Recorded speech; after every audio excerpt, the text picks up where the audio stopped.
Just keep swimming, just keep swimming, just keep swimming.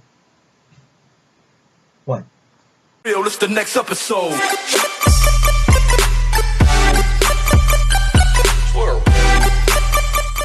Man Glasses back onto a Talk with Glasses, and I just got back from seeing the movie Finding Dory. Now, Finding Dory is a continuation to the Finding Nemo plot, to where this time, Dory is trying to find her family after realizing she remembers even though having short-term memory loss. Marlin and Nemo now help Dory try to find their family, going to the Marine Life Institute in California to where Dory thinks they are still there. Now, I'm big when it comes to Nemo, mainly because it was a staple in my childhood, so I can easily say that I thoroughly enjoyed this movie. First thing I want to talk about is the animation and directing. Andrew Stanton, who wrote the original story of Finding Dory, along with Angus MacLane, really did a very great job of how to envision this movie. The animation looks very diverse, and especially huge credits for making the movie very realistic. It really did feel like I was in California, or in Australia, or in some other places. Next we got the characters. There are a lot of characters to digest, but most importantly we have to look at some of them. We'll start off with Dory. Dory really felt like the lovable character that we all wanted to see find their family. Even off being a supported character somewhat in Finding Nemo, now giving her the attention in her own arc. Ellen DeGeneres also did a very great job on the voicing, and her acting as the Blue Tang really sparked my love for the character. Hank was also a great character, really being the main vibe of the entire part of the Marine Life Institute. I really enjoyed his camouflage technique and his overall comedy throughout the scenes, and most importantly, the development with him and Dory. They are in very great sync. Next we have Nemo and Marlin. Now, having their side of being the antagonist in this movie, even though they are still protagonists, Marlin has really shown development with his character, and I'm very glad to see him and Nemo really blossom. Also, Albert Brooks is the perfect voice for Marlin, as he really does feel like the great clownfish we know. And lastly, we got Destiny and Bailey, two important characters that really help the plot. Destiny was a really great help for Dory to find her family, and Bailey was a very helpful one as well, with his powerful pair of glasses, aka his echolocation, which he thought he didn't have, or was broken. With that, there were other fun characters as well like that, such as Becky the Bird, and Crush Mr. Ray, which I'll get to later. And lastly, we got the plots.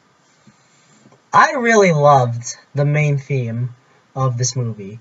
Mostly the focus was on family. It really carries on from the original Finding Nemo. I really enjoyed each and every twist the storyline has to offer.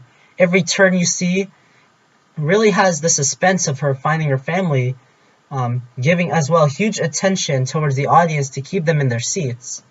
I guarantee you, if you are a Pixar fan, you will guarantee this would keep you easily in your seat as much as possible. Not much to say though about the plots, but I really also want to talk about the nostalgia towards this movie. If you watch the original Finding Nemo, you will feel a lot of nostalgia coming along with you. Remembering the masterpiece Pixar film, we should all remember. Bringing back Crush and Mr. Ray were extremely vital to remember that this was the movie we all remembered. They introduced new characters as well, which I explained earlier, which I easily loved them, and though they were so bubbly and fun to watch. Add that in with the great acting, great visuals, and overall the excellence of everything coming together, you easily have one of my favorite movies of the year. And I don't need to brag, and even though it's my opinion, I would proudly like to proclaim that this is my favorite movie of the year so far.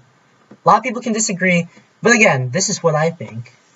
However, even though I still love the Finding Dory movie, I had one nitpick, and that was the ending sequence. What I thought with the ending sequence was I think it was overall over the top. It will be mostly explained in my spoiler video down below. Hopefully I do make it. And also I didn't like the fact that they didn't bring up the shark, Bruce. But overall, they already had enough nostalgia to win me over, and the ending sequence was just mostly for comedic effect. Still, I definitely will give this movie a huge recommendation, and it will be given one of my highest critic grades, in my opinion, S. S because easily this film captured my heart, and I am grateful that it did. It is easily one of the best films of the year. I expected it to be one of the best films of the year coming in, and it easily took the #1 spot for me. Hopefully you will enjoy it as well, as now it comes out to theaters today. Recommendations I have to give for this movie, however, are the original Finding Nemo, as well as a very old 2004 movie, which around the same time came out with Finding Nemo, Shark Tale. And that's it for me.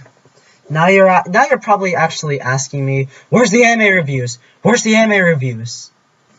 I will get to them soon, as I can. And hopefully I will have one up by tomorrow.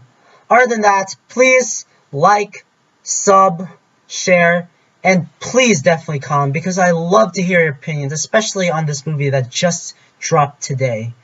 Anyways, guys, this is the man in glasses saying, see you later.